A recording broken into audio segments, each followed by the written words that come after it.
I'm sat here in the media room with the editor of the Ice Hockey Annual, Stewart Roberts. I'm delighted to have you with us, Stewart. It's good to see you out here again. Tell me about yourself and when you first started. We've just chatted before we went on air. 37 years ago?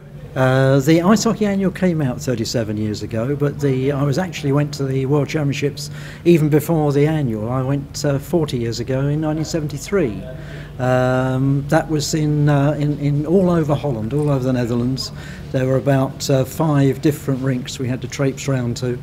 And I can remember quite distinctly we were driving around, and I can't remember where we finished, but it wasn't very exciting. Most of the 70s we didn't take part in World Championships, and indeed most of the 80s we didn't. We didn't seriously take part until 1989, and since 1989 we haven't missed a year.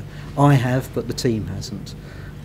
What got you interested in ice hockey? What sort of started that love?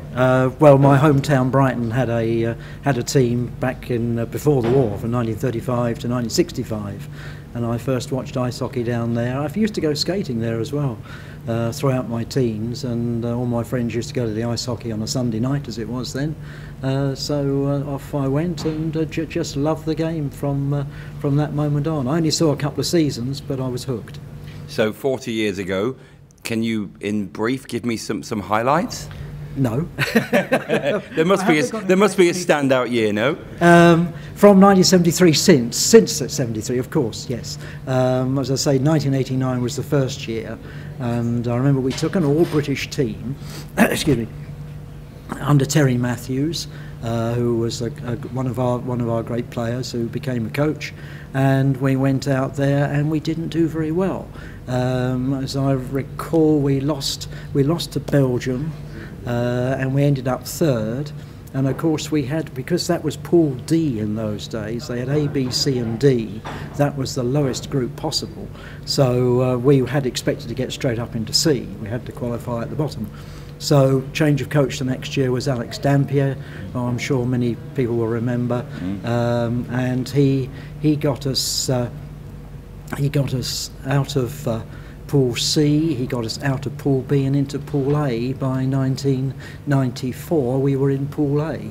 Yeah, absolutely. That was going to be my next question. Promotion in 93 to the top flight in 94. Yes. They must have been a special 2 years. Yes, so Alex took over in 1990, 91, 92 and then 93.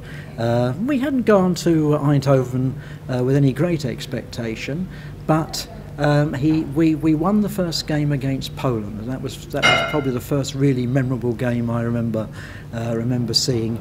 And he did it with a slightly out of the way ruling about measuring the stick, and he won that, and we scored a goal. It might have been the winning goal, I can't remember, but it was a crucial goal, and we ended up beating the Poles, and it just gave the team so much, improved their morale so much, that we went on and won the group and got ourselves promoted. This could be a big question for you, and I'm throwing one out there, but in those years, do you have a favourite 1 or 2 players? Well, yes. I mean, I can always remember Tim Cranston, because he scored the winning goal in that game that got us into Pool A. There were oh dear. I mean, Tony Hand was playing then, but he never played as well for the national team as he did for a club side for some reason. But he was good, and I can't remember when David Longstaff first came in, but yes, I mean there were quite a few Scottish players in those days.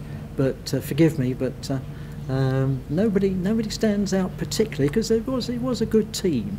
So I'm sure when I think later I should think of something. How have times changed though from the first time that you went to now? Is there a big dramatic, and I mean obviously we know hockey's changed as a whole, but have you seen big changes?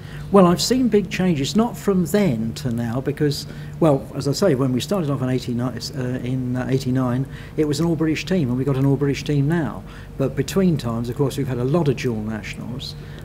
Sometimes there were more than others, obviously, but in the Super League days under Peter Woods we had almost all the players were dual nationals, but we still couldn't push ourselves terribly high. We've never been higher than that 12th place in 1994 in Bolzano, when we played the Russians and the Canadians. So we no, the changes have really been as I say, it is the number of dual nationals that you have, and who's coaching. I mean, Tomo did a great job with coaching, but you know, everybody's done their best, but it's still very tough to break through the ceiling that seems to be the glass ceiling that seems to hold us back. Okay, well, it's been good to talk to you, Stewart, and thanks for joining us. Okay, you're welcome. Thank you, Chris.